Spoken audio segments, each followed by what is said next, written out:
Gandang araw mga kabengbeng. Re-review ulit tayo ng isang unit. So ang unit po na re-review natin ay itong AW na unit. So bago po natin to buksan, shoutout muna sa aking group na Naked Wolves Philippines, kay Pinuno, Joy Slasher, saka kay Vice Anthony Untalan. Congratulations po dun sa newborn baby. Congrats Vice. Tapos kila Pops Menard Mapa, Yoyo Pops, yan. So ingat kayo lagi sa mga rides. Okay? So buksan na natin tong AW custom na to, kung ano yung laman nito mga kapatid. Saka kay buti pa si Tonton, Tol, ingat-ingat lagi sa biyahe-biyahe mo, So ito yung buksan natin mga kabengko. Yan si Commander. So maliit lang siya. So ito yung owner's manual niya. Yan. Tapos yung magazine niya maliit. Okay. At syempre ito si Commander. So parang 3.6 lang to o 3.8. So maikli lang siya. Liit lang, no? Ganda siya. 1911 to na maliit. Cute. Yan. So ito po ay full metal. Okay. Full metal po ang lower and upper frame. So naka black barrel siya. Yan. Naka black barrel. May mga butas ang kanyang outer barrel. Tapos yung kalahati niya ay silver. Yan. Tapos dito lang yung kanyang thumb safety. So pang kanan lang tong unit na to. Hindi pala siya ambidextrous. Yan lang siya. So cute siya, full metal. Tapos yung kanyang grip ay rubber. Itong nakabalot sa grip niya. Pero yung binabalutan niya ay full metal po mga kapatid. Tapos ganda ng rear side. Okay, saka yung front side. Ayan. Pa-black barrel siya. Maganda siyang i-carry. Magaan lang, madaling iwas-iwas.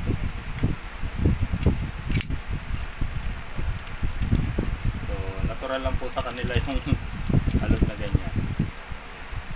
So mabigat din siya mga kabingbing. So yan yung magazine niya. Okay. Tapos hindi siya masyadong wala siyang markings. So dahil parang kumbaga sa sa mga sasakyan, halimbawa Toyota. So ito yung high end, yung AW. So parang sister company siya ni WE. So ito yung mga high end na unit yung kay AW. Sumunod si W. So magaganda yung unit ni AW. Yan. May silver din ito mga kabendo. So ito lang black muna yung binuksan natin.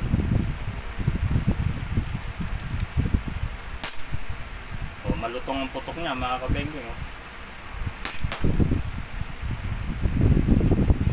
Maganda siya. So pwede rin po yung magazine ni 1911 dito, yung kay WE, mga kabendo. So halos pareho lang sila. O kunin natin si WE. Tingnan natin yung magazine niya. Kasi ito shorty. So yung kay WE yung standard na 1911, pwede rin sa kanya. Ito mga kabeng-beng. So ito yung magazine ni WE 1911. So mas mahaba po siya, ayan. Pero pwede rin siyang gamitin dito kay commander, yan. So medyo nakalawit lang yan. So pwede po yan dyan. Puputok yan. Okay.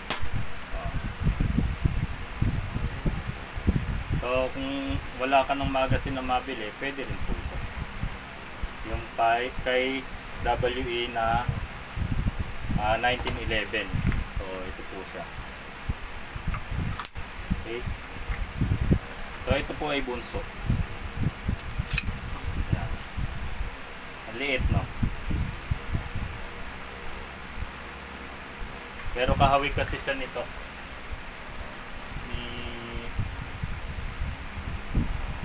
Ni Kimber 1911. Yan. Pareho sila ng butas dun sa slide yan. Kaya lang iba kasi yung magazine ni Kimber na to kasi ano to, army armament.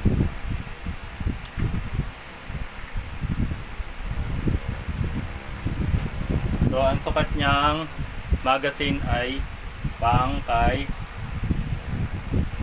dito kay WE na 1911.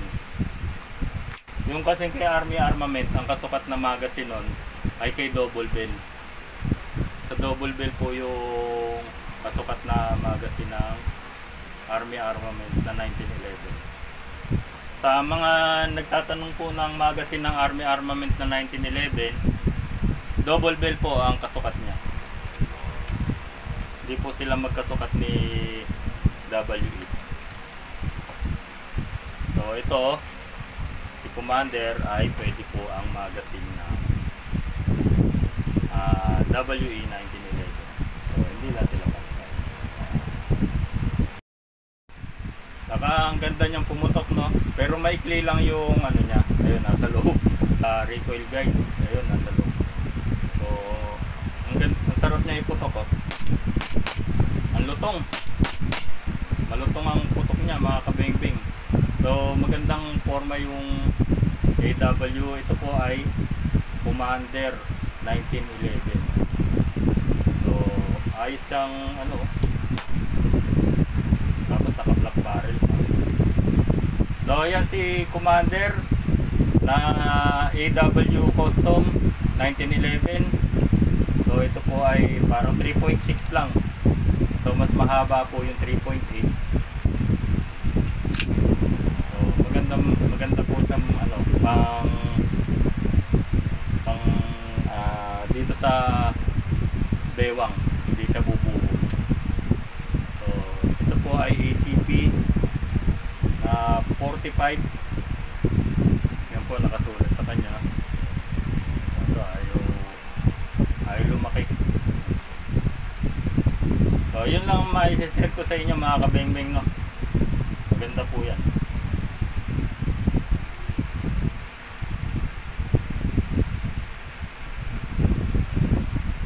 Siguro pwede itong palitan ng mas mahaba na recoil guide.